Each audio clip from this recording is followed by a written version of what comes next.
Hey, how's it going, everybody? Today I just wanted to talk about the home selling process this time. The other day we did the home buying process. Now we're going to do the selling process.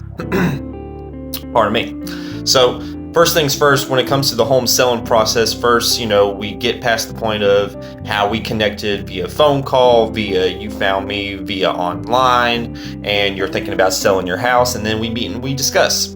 This is what's called a listing presentation. Excuse me again.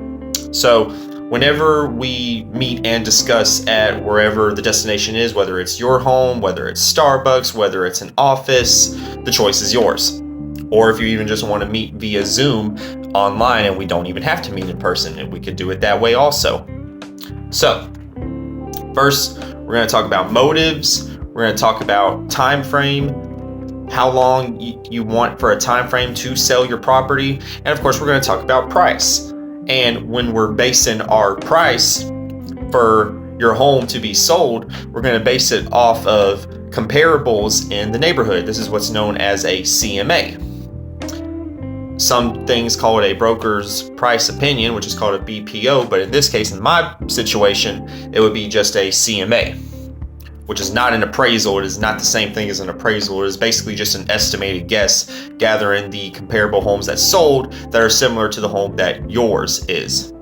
So when it comes to bathrooms, bedrooms, square footage, style, all those things, you want to compare the house that's similar to yours, the one that you are selling. Okay, so we discuss these things. We discuss how we want to do it. We want to, establish, trust with each other, that you trust me to do the job of doing the fiduciary duty of selling your home properly. And then we, go over that, and then we get the listing agreement signed. Now, when it comes to the listing agreement, I have it right here. It's this right here. It's about 4 pages here in the state of Florida, here in Pensacola, Florida. Basically just goes over the street address, have our name on it, price, what kind of financing we will accept, whether you only want cash whether you only want a cash offer, conventional, VA, FHA. However, I would recommend we check all boxes because we don't want to discriminate against any kind of offer that comes our way when we are in the process of selling the home. And, basically just goes over that we're okay with marketing the property on what's called the MLS, the multiple listing service, which is a tool that we use to market the property and make sure other realtors are aware of what is going on in the market as far as our listing. There's also an option to, say that you do not want your property marketed publicly, but I strongly recommend that you do have it marketed because that will give you the best opportunity to sell your house, especially if you are trying to sell in a timely manner. And basically just all that basic stuff when it comes to the listing agreement. And another thing too is that after that is said and done and we come to an agreement on price, sign the listing agreement, then it's my job to put it on the MLS within 24 hours and then begin to market the property, which in this case includes phone calls to other real estate agents who may have a potential buyer for the property. That would include posting it on social media, YouTube, Facebook, Instagram, promoting it while I'm going about my day, have flyers, pass it out to people who are interested. Hosting an open house, if that is something that you are open to, especially if you are out of state and this is a property that you are not occupying and there is not being occupied at the moment, it is perfect to do an open house because there is no conflict of interest. Now, if it is occupied, you are living in it or there's a tenant living in it, then we can, arrange times for open houses and all that good stuff. So there's a lot of different ways to market the property beyond just putting it on the MLS, letting it sit there, or just planting your sign as a realtor in the front of the house and just expect people who walk by just immediately call you, which happens, but you got to put more effort in. Now, whenever we get offers on a property, we want to negotiate all offers because it is my fiduciary duty to you as my seller, as my client, to give you the best offer possible to net you the most money, because that is ultimately the goal. It is not my goal to have you net the least amount of money, but the most amount of money. So we're going to negotiate these offers, to best fit the situation. even if we have to, be more flexible in certain situations. But at the end of the day, we still are reaching to the common denominator of getting you the best offer, the most net money in your pocket. So that's part of the process too, whenever we get all offers.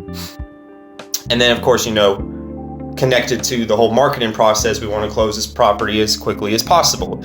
On average, it usually takes about 30 to 60 days to sell a home. If you do everything right as a realtor and you market it properly and you market it properly and you take good pictures and you have a very informative listing description, all these different factors that will attract buyers, attract real estate agents who are interested in wanting to show their buyers this property, along with doing the marketing, the Facebook, the Instagram, the YouTube, doing the calling of the real estate agents, even calling, just people who may be interested, cold calling people who may be interested in wanting to buy soon. So you could play it out in a lot of different ways, but in general, all right, we're back. All right, so that's pretty much the whole process of when it comes to listing your property, and when we meet and we discuss, how we're going to market the property and discuss price and all these different things. Another thing too I want to mention is that when we're getting ready to close on the property, there will be a few fees, and I actually have it right here while looking at this particular contract right here. Mainly the main thing that you have to worry about, because a lot of times these closing costs can be negotiable. Closing costs is the accumulative, amount that will be, brought to the table at closing, which is usually about 3% of the purchase price. But usually they relate to documentary stamp taxes. Sorry about that.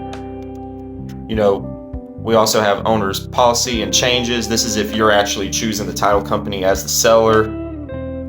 Then you have, if there's an HOA, you have to pay the fees on that, recording fees, any attorney fees you may have, just basic stuff like that. And some of that stuff, like I said, can be negotiated too. So anyway, that's pretty much the process when it comes to selling a property, especially here in Pensacola, Florida. And if you need help selling or even buying a home here in Pensacola, Florida, give me a call at 850-525-1686. Thanks. Have a good day.